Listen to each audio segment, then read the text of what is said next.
Invincible.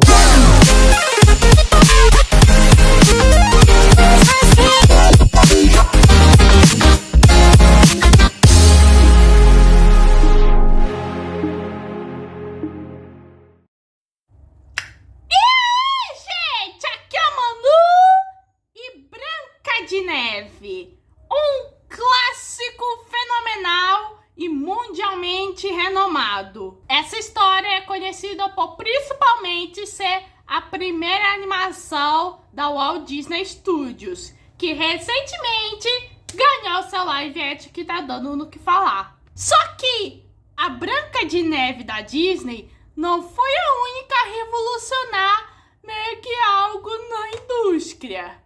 É por isso que no análise de filmes de hoje, e ainda surfando essa onda por conta do live action da Branca de Neve, hoje vamos falar de...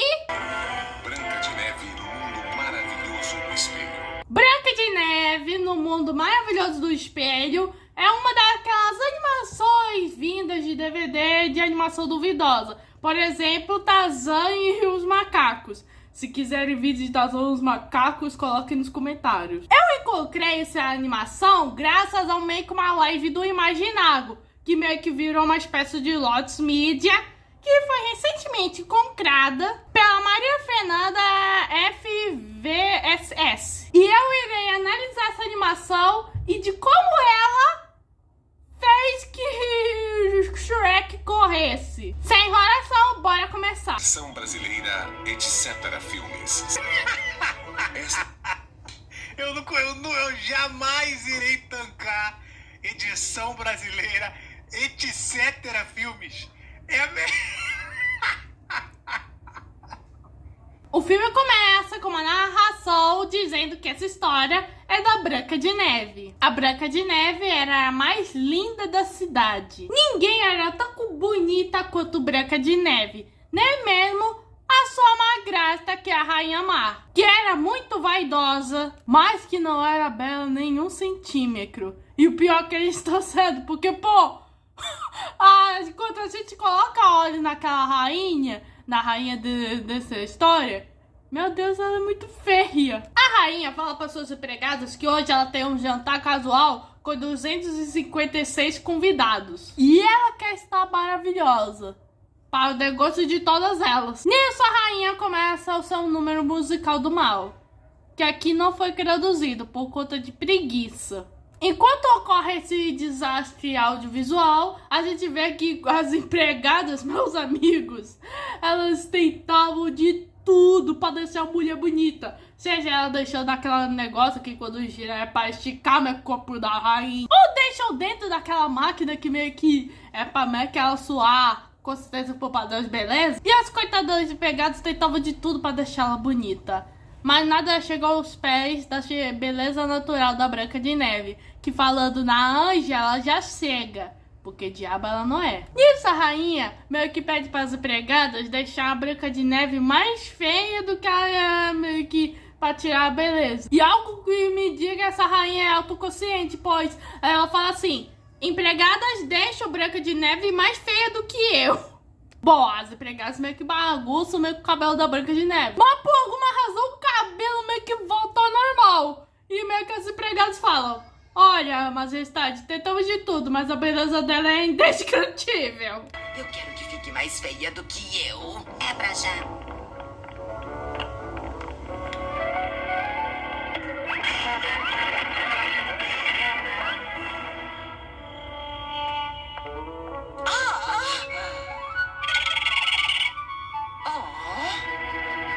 Fizemos o possível, mas a beleza dela é indestrutível. Branca de Neve meio que é modesta com as empregadas e fala que elas têm uma de ouro. A Branca de Neve sai e a rainha ia sair, mas ela precisa de empregadas. Não, a gente só tá começando. Mais tarde, as empregadas trazem a rainha pro seu quarto, só que num jeito bem diferenciado, onde a mulher tá com meio que presa numa espécie de cruz, com uma máscara meio que de aço. E quando as empregadas tiram a máscara da mulher, mano, ela ficou ainda mais feia. É então que a gente já vai para o plot principal. A rainha indo falar pro espelho e perguntar: quem é mais bela do que eu? E aí, do nada, o espelho meio que cria uma mão e meio que coloca uma plaquinha escrito: sair para almoçar. Bom, a rainha não aceita e ainda pergunta. E nisso a máscara meio que de gesso dela que se quebra. E nisso conhecemos o nosso espelho, que esse aí é um aspirante a Robin Williams. O melhor, o espelho maravilhoso. Aquele bonitão. Você sabe quem é, me conhece, me ama, não sabe viver sem mim. Porque eu sou um reflexo seu. Olá, vossa grandeza, dureza quer dizer alteza. Eu achei que o senhor era o cabeça de batata. E bota de aspirante nisso, porque ele tenta meio que fazer umas imitações, mas que a gente só entende meio que na língua original. Na verdade, é que, sabe, fica difícil. Eu quero dizer, pensando bem, sem dúvida, você é a mais bela do quarto. O espelho responde à pergunta da rainha ao ler meio que uma lista grandíssima. Aí cita Princesa Guinevere, a Cris Canivete. Meio que essa lista, por algum motivo, o espelho tá segurando e o papai vai saindo através do espelho. Boa, a rainha reconhece que essa lista saiu dos convidados do seu jantar. E por isso ela quer seu jantar, porque metade dos convidados é mais bonita do que ela. E nisso o espelho já ia embora com mala e tudo. E a rainha por algum motivo, bate no espelho pra que, meio que na cara dele. E temos mais uma imitação. Por pouco eu não fiz uma bela saída, digamos, divina. Nisso a rainha chama o açougueiro real, que é a versão do caçador da história. E a gente vê o açougueiro tentando meio que usar meio que uma abóbora pra fingir que é um peru, enquanto o peru de verdade tá ao lado do açougueiro. E nisso descobrimos que o açougueiro é um defensor da vida dos animais. Por isso eu já o considero um dos melhores personagens desse filme. É difícil ser um açougueiro e amante dos animais. O maior vilão, o maior aliado do veganismo. O açougueiro ouve a rainha e ele pensa: putz, acho que ela descobriu os bacons de galho que eu fiz no café da manhã. Esse aí é um açougueiro vegano. Ai, acho que ela descobriu os bacons de galho que eu fiz no café da manhã. Chegou, Sua Alteza. Os bacons de galho. O cara é realmente um açougueiro vegano, cara. A rainha fala que a festa tá cancelada e os convidados também. Igual o que ocorre no Twitter. Ela fala pra ele cancelar os convidados. E quando ela diz cancelar, quer dizer matá-los. Bom, o açougueiro não sabe como fazer isso e ela: você é um açougueiro, usa a sua imaginação. E o açougueiro: pô, e por que não pede pro executor real? E a rainha: o espelho viu ele sem capuz um dia. Eu o bani. Até o Carrasco é mais bonita que a rainha. Então o açougueiro faz meio que uma espécie de êxodo de toda a população do reino. Até meio que o açougueiro encontra umas convidadas que meio que agradecem ele e falam: tá, a gente nunca mais vai voltar pro reino. No dia seguinte, a Branca de Neve acorda a rainha. Ela veio pra casa o jornal, que é só um pergaminho, e ela fala que ela vai brincar com seus amigos animais. Já que o reino não tem mais pessoa, porque o açougueiro fez um êxodo de pessoas para eles fugir da rainha. Após a Branca de Neve sair, chega o açougueiro, entrega o seu café da manhã, que claramente tem bacon de galho. E a rainha, mais uma vez, meio que vai pro espelho. E meio que até colocou uma placa escrito: não me perturbe! E a rainha tira impiedosamente. E nisso, ela acabou meio que levantando uma cortina e vemos o espelho tomando banho. Meio que o espelho tava cantando como a cara da rainha era feia. E o espelho veio que a rainha tava tomando banho, joga água nela. A cara da rainha é feia demais, feia demais, feia demais, feia demais, feia de... Cadê a privacidade de um espelho? A rainha mais uma vez pergunta se existe alguém mais belo do que ela. E quando ela pergunta nesta terra, meio que o espelho meio que mostra o mapa e fala: tá, de que terra estamos falando? As opções são Groenlândia, Irlanda e Long Island. E a rainha, sendo impiedosa, decide usar meio que uma lareira de fogo para intimidar o espelho. E o espelho faz meio que uma imitação em sua defesa. É que justamente hoje acordamos com o pé errado. Será que ela está de mau humor? Ah, eu sabia. Vamos começar. Começamos com 256, tirando aqui e somando ali. O espelho fala que existe ainda uma mais bela do que ela. E ela é nada mais e nada menos que Branca de Neve, na qual o açougueiro não eliminou, porque ela é uma boa moça. Bom, a rainha não tocaria um roio no rostinho da Branca de Neve. E é por isso que o açougueiro vai ter que se livrar dela. E é então que a rainha pergunta ao espelho onde está a Branca de Neve. E rola essa pela. Onde está a Branca de Neve?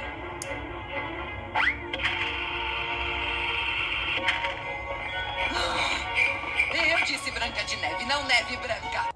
Foi uma ótima piada literal. Então a rainha já decreta sua nova lei. Nada de Branca de Neve. E ela já fala pro caçador ir até lá, acabar com a Branca de Neve. E ela estará observando meio que no espelho. O caçador chega e vê a Branca de Neve meio que interagindo muito bem com os animais. Então o Lenny, que é o nome do açougueiro, meio que tenta falar com a Branca de Neve pra falar da maracutaia da rainha. Então o Lenny tem a ideia meio que eles precisam fingir a morte da Branca de Neve. E aí vai ter que fazer isso de um modo que convença a rainha, já que ela tá vendo pelo espelho. Então, meio que a Branca de Neve e o Lenny vão no modo atores da Globo, porque meio que a atuação deles é bem ruim. E os animais, por algum motivo, acham que o Lenny tá machucando a Branca de Neve e começam a machucá-lo. Ou seja, parecido com os atores da Globo. São tão ruins de atuação que os convence. E meio que a Branca de Neve meio que realmente tá se possível envolvida nesse plano de fingir sua morte. Pois, após um castor meio que derrubar uma árvore no Lenny, meio que a Branca de Neve se revela surpreendentemente forte e fala: pô, deixa meio que terminarmos nosso plano de fingir minha morte. E nesse momento, o Lenny meio que acaba pegando uma pedra e a rainha tava curtindo isso. E aí ocorre um comercial no espelho, anunciando o Burger Queen. E com certeza isso veio de Chaves. Era um Queen Burger de bacon duplo, mas sem milhos, por favor. Oh, se desejar do seu jeito, pode sair, dá logo fora do Burger Queen. Saiu Chaves, a cerveja incrível. Tome uma Chaves que eu já tomei. Tome outra Chaves que eu já cansei.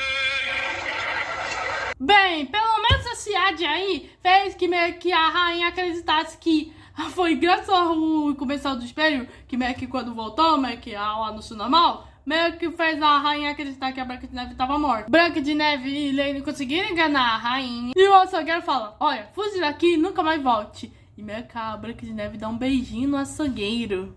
E, gente, com certeza aqui, essa foi a versão do caçador que mais saiu bem, pois conseguiu o beijo da Branca de Neve. Ou algo muito ruim pode acontecer. Obrigada por me salvar. Bom, lembra que eu disse meio que no início do vídeo que foi esse filme que fez o Shrek correr? Então, inicialmente nesse filme aí, bem no início, tem até meio que umas pequenas piadinhas meio que fazem um pouco de referência a Shrek, como meio que o Espelho Mágico, por exemplo, que meio que tem essa, que meio que é uma paródia do gênio do Aladdin, e o açougueiro que tem a subversão, que ele meio que é um amante dos animais. E você pensa, é só meio que mais um filme meio que da Branca de Neve. E meio que, em parte eu concordo. Mas é a partir que quando a Branca de Neve vai pra floresta, que a coisa meio que sai dos controles. A floresta entardece e ela vai ter que encontrar meio que algum lugar pra meio que onde dormir. O primeiro lugar na qual ela vai é um motel. E eu me refiro aos motéis meio que no estilo pequeno, seu safadinho. Bom, ela é recepcionada por um homem que meio que tinha uma cara meio suspeita. E o cara pergunta: então, por quanto tempo você vai ficar? E ela: uns 40, uns 50 anos. E o homem: tá, vai ser quarto com banheiro. E nisso uma voz meio que fala: Norma, por que você está falando? E ele: nada, mamãe. E a Branca de Neve meio que já entende qual é desse cara e decide partir. E nisso descobrimos que nada mais, nada menos que meio que ela passou pelo motel Bates do Psicose. E tipo, não foi uma referência meio que na cara só. Meio que só pra quem meio que conhece meio que esse filme, meio que vai sacar referência. Inclusive o Imaginário só sacou a referência quando meio que o Norma se referiu à mãe, dizendo: não é nada, mãe, a não ser que essa menina é muito bonita. Norma, com quem está falando? Com ninguém, mãe, mas ela é muito bonita. gente. O quê? É isso mesmo? Não é possível! É isso? É o Norman! É o Norman! Pegaram o Norman Bates, pegaram o personagem do Psicose. O personagem que fica imaginando a mãe que tem dupla personalidade. Que isso? Branca de Neve encontrou Alfred Hitchcock. Logo em seguida, a segunda casa que a Branca de Neve encontra é a casa da Dorothy e do Dotó, que já chega no furacão em meio de uma estrada de tijolos amarelos. Mas a casa é interditada por estar no meio da estrada. E é aí que na terceira e última casa que ela chega à casa dos anões. Opa!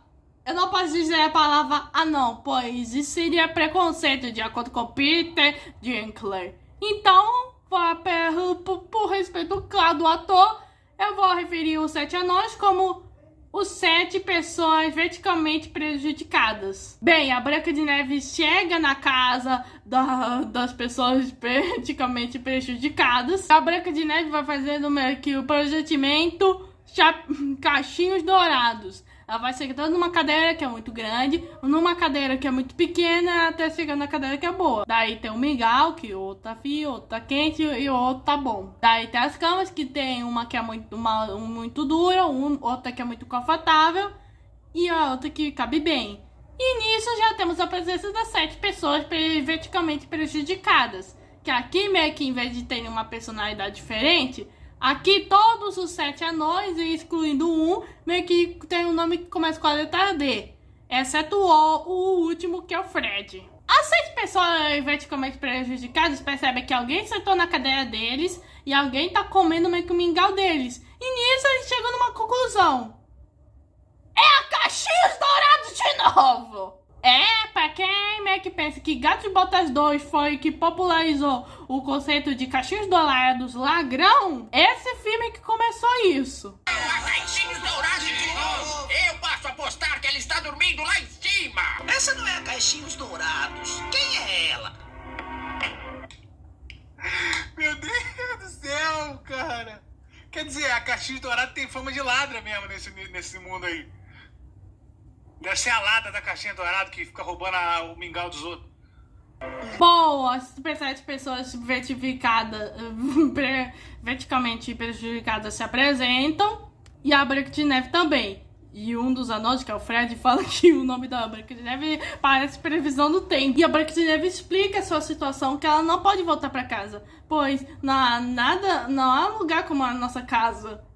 Sim, eu não tô brincando, ela soltou essa referência de Mágico de Oz de graça. Bom, os anões vão conversando e meio que se perguntam, primeiro Cachinho Dourado e agora Branca de Neve. O que é isso de abrigo feminino? E então meio que as pessoas verticalmente prejudicadas perguntam, tu sabe cozinhar? E a Branca de Neve, claro, é só dizer aos empregados o que tem que fazer. Já que os empregados faziam tudo pra ela. Então, meio que os anões vão ter que ensinar a Branca de Neve a como me cozinhar. E nisso temos mais uma música não traduzida, onde a Branca de Neve canta sobre aprender a cozinhar. E ela de spoiler. A Branca de Neve é péssima em cozinhar. Bom, no dia seguinte, a Branca de Neve fez o café da manhã pros anões, só que os anões devem tomar desculpa que eles estão atrasados pro trabalho. Eles saem e a Branca de Neve, não se preocupe, eu tô assando pães. E ele, nossa, mais lenha.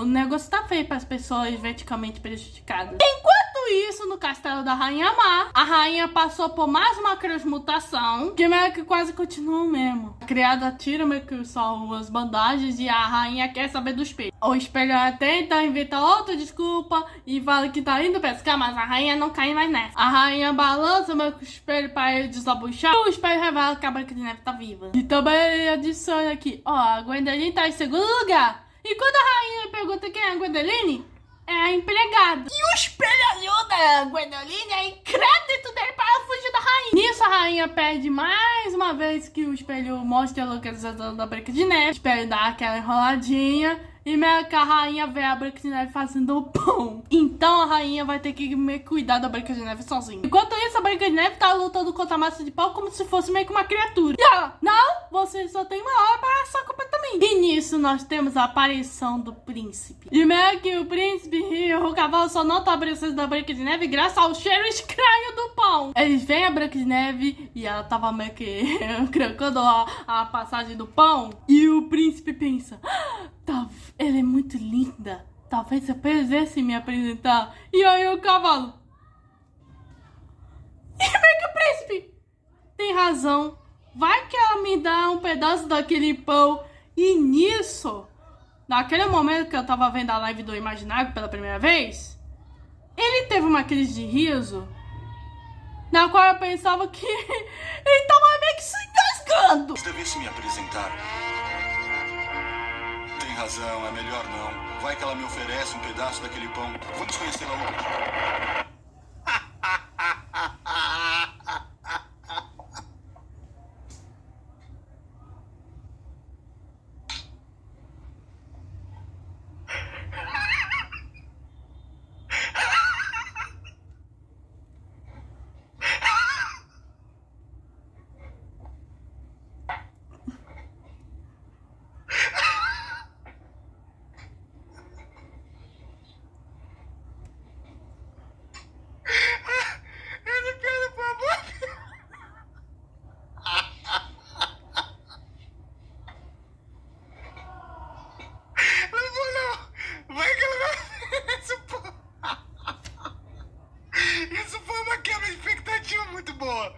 Isso foi uma quebra de expectativa muito boa, velho. Eu achei que ele ia falar assim, não vou me apresentar não, porque ia ser esquisito eu entrar na casa dela. Não, vai que ela me oferece um pedaço desse pão, velho. Cara, que animação imbecil, mano. Pelo amor de Deus. Aí até saiu, né? Nesse exato momento, chega a rainha e ela tá com disfarce deixando ela ainda mais feia. Pô, ela se disfarça como uma vendedora ambulante de cosméticos de beleza. E ela fala, sem teste de animais. E a rainha mostra meio que um pente na qual pode deixar a Branca de Neve bonita. Sendo que ela admite que ela é bonita naturalmente. E meio que esse negócio do pente, meio que é mais um negócio do conto original. E a rainha pensa, pô, já se livrei. E mais tarde chegam as 7 pessoas verticalmente prejudicadas. E eles veem a Branca de Neve no chão. E eles pensam, pô, ela comeu aquele café da manhã. E é então que um dos anões nota o pente e meio que tira. Bom, a Branca de Neve conta o que aconteceu e meio que o Fred, pô, primeiro a rainha mal, agora a vendedora da Avon. Pô, ninguém te respeita. E a Branca de Neve reconhece que a vendedora da Avon é igual a rainha. E então os anões falam, olha, daqui pra frente não abre a porta pra ninguém. Bom, a Branca de Neve se sente agradecida e fala para as pessoas verticalmente prejudicadas que ela vai fazer o jantar. E os anões meio que fogem. Pô, eu não consigo falar meio que anão, meio que sempre anão, pois realmente são 7 anões, mas por conta do politicamente correto, são 7 pessoas verticalmente prejudicadas. Se bem que tudo isso também é meio ofensivo. E de volta à rainha, ela descobre da pior maneira que a Branca de Neve ainda tá viva. Durante um encontro do espelho mágico com a Gwendolyn. E o espelho grata a rainha como garçonete. E então, finalmente, a rainha vai no seu cosplay de cospobre de velha maldita. E meio que ela toma que bata na porta. E aí, meio que a Branca de Neve fala, olha, os anões dizem que eu não posso abrir pra ninguém. E aí a velha, você já pensou em... se eu dizer porque se você podia abrir a janela? E agora os anões disseram pra não abrir a porta. E alguém falou alguma coisa sobre abrir janelas? Não. Um dos maiores gênios da argumentação. E daí ocorre o clássico, Branca de Neve morde a maçã e ela teoricamente morre. Os anões aí encontram Mota e aí eles falam, dessa vez foi a comida. E daí voltamos pra rainha, que pergunta quem é a mais bela de todos. E o espelho, pô, você vai insistir nisso de novo? E nisso o espelho até mostra meio que a Branca de Neve meio que naquele caixão de vidro. E meio que ela fala, a rainha, isso é uma imagem linda. E ele, não, eu não concordo com isso. E nisso ele surge com uma peruca falando, agora eu sou a mais bela de todas. E a rainha se livra finalmente do espelho. E o espelho meio que fica feliz com isso. Não, eu vou te mostrar uma maravilhosa linda. Agora eu sou a mais bela de todas. O que você vai fazer a respeito, querida? Tá demitido!